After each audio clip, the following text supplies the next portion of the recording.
In this video, we show how to replace riser 2 in a PowerEdge R6725. Before working inside your system, read through and follow safety guidelines to protect your system from potential damage and ensure your personal safety. For more information about safety guidelines, see the service manual at dell.com/support.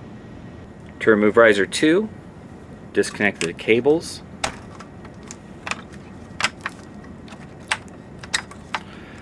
Then lift the riser out of the system. To install the riser 2, align it with the system, lower it in place, and then reconnect the cables.